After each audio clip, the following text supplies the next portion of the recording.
Assalamualaikum warahmatullahi wabarakatuh. Perkenalkan, nama saya Zurianti dengan NIM 1872150003. Saya dari Prodi Pendidikan Ekonomi Kelas Reguler Plus, mata kuliah Perpajakan, dan dengan dosen pengampu yaitu Bapak Karyadi MM. Adapun tujuan saya membuat video pembelajaran ini ialah untuk memenuhi tugas ujian akhir semester. Dan saya adalah mahasiswi semester 4 dari Universitas Pancasakti Bekasi. Oke, baiklah, di video kali ini saya akan mempresentasikan materi tentang konsep dan prinsip tentang perpajakan orang pribadi dan badan. Sumber penerimaan negara yang terbesar berasal dari pajak. Potensi penerimaan pajak dari masyarakat memiliki peluang yang besar dalam rangka peningkatan realisasi penerimaan pajak. Namun sayang sekali, perencanaan ini belum mencapai hasil yang maksimal. Keberhasilan berpemungutan pajak dalam rangka mengoptimalisasi penerimaan pajak memerlukan kerjasama dan dukungan dari seluruh masyarakat. Setiap tahun pemerintah terus berusaha memaksimalkan penanaman pajak untuk mewujudkan masyarakat yang adil dan makmur, seperti yang tercantum dalam Undang-Undang Dasar 1945. Lalu, siapa targetnya? Targetnya adalah wajib pajak. Wajib pajak dibagi menjadi dua kategori, yaitu wajib pajak orang pribadi dan wajib pajak badan. Menurut Undang-Undang Nomor 16 Tahun 2009 tentang Ketentuan Umum dan Tata Cara Perpajakan, pajak adalah kontribusi wajib kepada negara yang berhutang oleh orang pribadi atau badan yang bersifat memaksa berdasarkan dengan undang-undang dengan tidak mendapat timbal balik secara langsung dan digunakan langsung untuk keperluan negara bagi sebesar-besarnya kemakmuran rakyat. Selanjutnya yaitu wajib pajak orang pribadi. Wajib pajak orang pribadi adalah individu atau perseorangan yang telah memenuhi syarat tertentu sesuai peraturan perundang-undangan. Wajib pajak orang pribadi sendiri terbagi lagi menjadi dua kelompok, yaitu wajib pajak subjek dalam negeri, yang dimana pengertiannya yaitu perseorangan yang bertempat tinggal di Indonesia, berada di Indonesia dalam jangka waktu 12 bulan terakhir, berada di Indonesia dalam 1 tahun pajak, dan berniat untuk menetap. Lalu adapun yang kedua yaitu wajib pajak subjek luar negeri, yaitu orang yang tidak tinggal di Indonesia dalam jangka waktu 12 bulan namun melakukan usaha di Indonesia atau tetap memperoleh penghasilan dari Indonesia. Kemudian adapun kewajiban wajib pajak bagi orang pribadi. Yang pertama, harus membuat NPWP, yang kedua pilih SPT, dan yang ketiga isi SPT pribadi, lalu adapun laporan SPT tahunan. Next ke konsep perhitungan pajak penghasilan orang pribadi.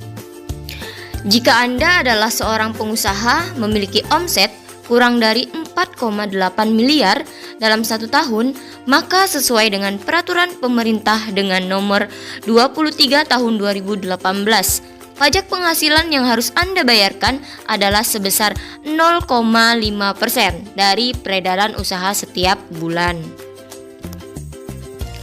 Lalu jika Anda adalah seorang pekerja bebas, maka pajak penghasilan Anda dapat dihitung dengan langkah-langkah sebagai berikut. Kita perlu mengalihkan peredaran usaha dengan norma sesuai dengan Per 17 tahun 2015 untuk wajib pajak yang tidak menyelenggarakan pembukuan. Setelah dikalikan, maka akan diketahui jumlah penghasilan neto. Lalu kita akan mengurangi penghasilan neto dengan penghasilan tidak kena pajak atau PTKP untuk mengetahui penghasilan kena pajak. Untuk mengetahui PPh terhutang, kita akan mengalihkan penghasilan kena pajak dengan tarif pasal 17. Jika wajib pajak memiliki bukti potong, maka bukti potong tersebut dapat dikreditkan.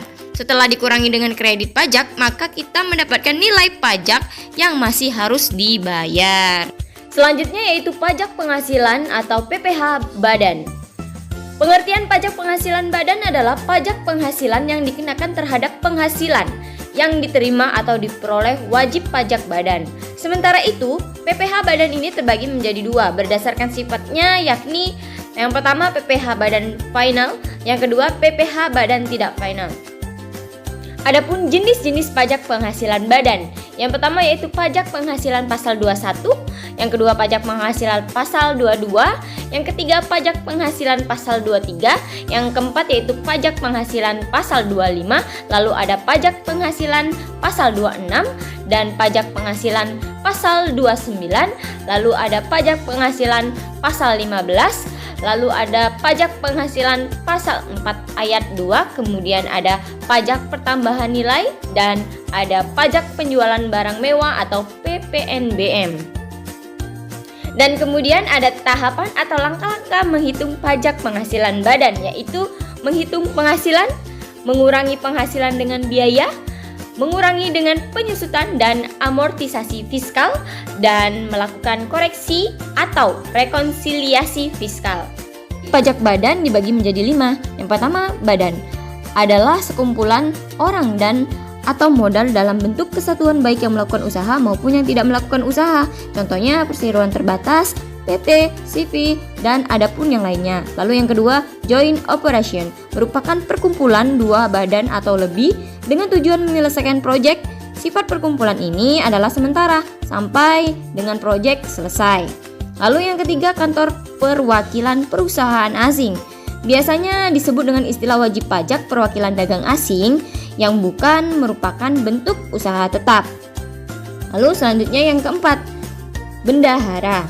Bendahara yang dimaksud adalah bendahara pemerintah yang membayar gaji, upah, honor, tunjangan, dan diwajibkan melakukan pemotongan atau pemungutan pajak. Lalu yang kelima, penyelenggaraan kegiatan adalah pihak lain selain 4 pihak wajib nama di atas yang disebutkan yang melakukan pembayaran imbalan dengan nama dan dalam bentuk apapun sehubungan dengan pelaksanaan kegiatan. Berapa tarif pajak secara umum? Secara umum, tarif pajak penghasilan badan adalah 25% dari penghasilan kena pajak. Menurut Direktorat Jenderal Pajak, wajib pajak badan dalam negeri dengan peredaran bruto sampai dengan 50 miliar rupiah.